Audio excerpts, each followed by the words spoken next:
Is Monster Hunter Rise too easy? Somebody in here ain't a real man. You!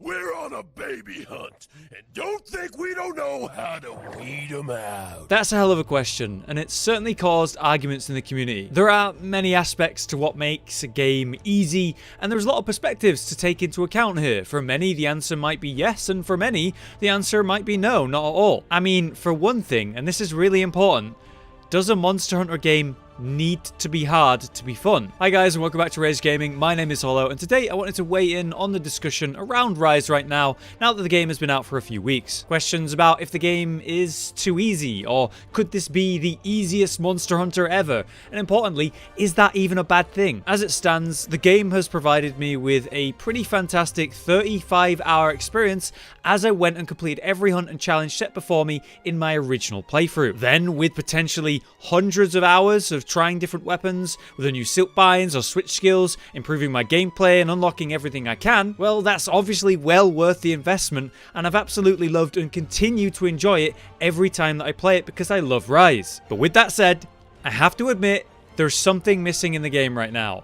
Off the back of Iceborne, a true challenge, an intense monster that pushes me to be a better player, the feeling that Electrian or Fatalis provided many. While for many, monsters like the awesome Magnum Mallow are more than enough challenge, it seems like returning hunters from earlier gens might not have the challenge they desire in the game right now. Currently, speedrunners already have every monster down to 3 minutes or faster, and we're seeing comments like these in many places. Let's talk about how I think this could be the case. Starting with my first point, the progression of the player. You see, the first Monster Hunter game you play is more than likely going to be the hardest Monster Hunter game that you will ever play. After all, when you play it for the first time, you're brand new. There's all these skills and systems and requirements before you even get into a fight. Armor sets with important resistances to consider, skills that power your build, upgrades to your weapon, even understanding how your weapon works. I remember being so impressed by the way the charge blade worked and really struggled to actually apply it properly in combat when I first began playing. However, these days,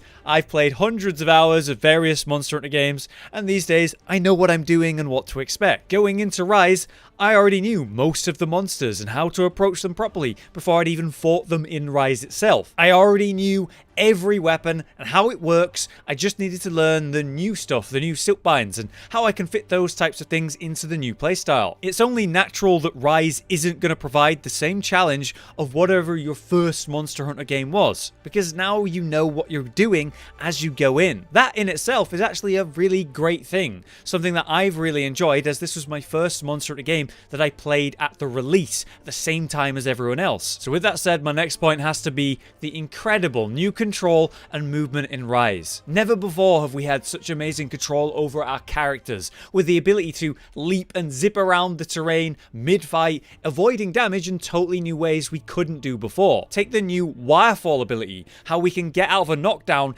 instantly to avoid any more incoming blows by being in a new position. Don't forget, we have the new health potions, which provide some instant healing now, and then that respectable chunk of healing over time. And since World, being able to move and heal at the same time, no longer being held down by that awkward chug and flex animation, which was so punishing in the past, that's super impactful. And once again, we can now restock all of our supplies at the camp mid-hunt, like from World, and yeah, that makes a big difference too. These quality of life improvements that take away from the restrictive nature of the old games, well, it feels amazing to be able to do something like heal and move. It feels amazing to wirebug up and over an incoming blow. And it feels amazing just to have more control over our character to avoid damage. Which technically makes things easier, doesn't it? I can compare this directly to the Soulsborne series, which went through something similar. You see, the original Demon Souls and Dark Souls had awkward, clunky movement and similar restrictions on things like healing. As the series progressed, suddenly we could dodge in new directions, not just on the X and Y axis. Suddenly we had the ability to do different types of attacks to help with more varied situations. Basically, the game steadily gave us more control over our character, but in turn, they've ramped up the difficulty of the bosses and even the base enemies up and up and up each new game release. So the challenge remained while the pace was faster than ever. But with each new Monster Hunter game, that can't be said. This brings me to my next point.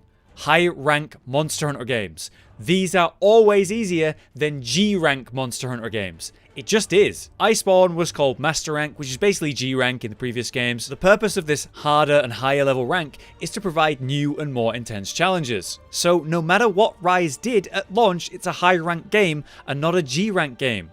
Yet. This is only emphasized by the fact that we just came off the back of Iceborne, a G or Master Rank game with super intense challenges at the end of it, with even arguably the most difficult monster fight in the entire game series ever for Talis. So yeah, it's obviously going to feel easier than that. But something Josh was talking to me about in regards to this video is how he feels the higher rank games might be getting a bit easier. If we compare Rise high rank to high rank 1 through 4, you're eased into the game and its harder hunts a lot better now. In the past, we'd have low rank village into low rank hub, into high rank village, and then finally high rank hub. In Rise, the entire village list of quests are low rank hunts, which then takes you into low rank hub and finally high rank hub as the kind of smallest section overall. Therefore, Rise is easier on you for longer. Plus, don't forget, in the earlier titles, if you were playing solo in a hub hunt, it didn't change anything. Those monsters still had multiplayer health pools, and that was a big deal. I can say for sure that I hated that.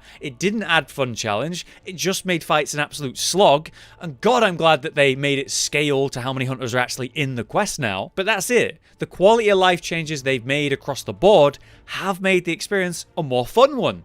But yeah, technically easier. Lastly, I want to talk about the Apex monsters and the Rampage, which is new in Rise. Unfortunately, at this time, Apex monsters are directly tied to their Rampage quests, and rather than having the ability to fight an Apex monster in a regular hunt, we have to do it in a Rampage, where we have siege weapons to help us, things like the Dragonator or the huge damage boost of Counter Signal. The Apex monsters have served as our deviants of the title so far. Soulseer Mizutsune shares many traits with the Apex Mizutsune we find in the Rampage. These are very challenging monsters, even with the help of Rampage mechanics, and might not work perfectly in a real hunt without the help of those because they were designed with them in mind. They'd probably be really hard to deal with in a proper hunt, but I'd still like to have the ability to try, you know? So let's circle it all back for the conclusion. The question was, is Rise too easy? Now we've discussed these various points, I'm wondering, has your answer changed in any way? Well, here's mine anyway. No, Monster Hunter Rise is not too easy. It's certainly easier than Iceborne, and it's certainly easier than the first time I ever played a Monster Hunter game. But to me, too easy would mean that the fun is ruined by the difficulty level and how that's lacking. Monster Hunter Rise was not ruined by its difficulty level for me, and like I said earlier in the video, I absolutely love this game. But while I can say that with certainty, I can also say and acknowledge that it is a bit lacking in the endgame challenge, which would satisfy me for now. In a matter of weeks, we're going to get our hands on the first update for the game, which features multiple unknown monsters and a couple of the ones we do know. Like, will Apex Rathalos be tied to the Rampage, and how hard will that be? Will Chameleos be a tough fight in Rise? And what will the other monsters be, and how hard will they be? And updates after all of that, what will those be? There'll be new events, new challenges, and a rising difficulty to match. That's what I expect. To me, Rise has had a brilliant start and is only going to get better over time, which is all I can ask for, and I'm very satisfied with that. But maybe not everyone is, and that's why I'm asking, what do you guys think? I'd be interested to see your thoughts in the comments. Please remember to be civil if you can though. We all care about Monster Hunter and want it to be as good as it possibly can be. Let's try to remember that. If you enjoyed the video though and like discussions like this, please hit like to let me know to make more videos like this. Be sure to subscribe for more Monster Hunter content, but until next time, I've been Hollow, you've been you, and thanks for watching. Josh, Cotton, and Hollow with the videos, dropping the humor like a hammer on your tippy toes, bringing entertainment on a daily arrangement to take our insanity and turn it into entertainment. Yes, I said entertainment twice, to reiterate that it is nice to look into your faces on a mostly daily basis when you let us in your homes to make the whole world a stage. Goodbye.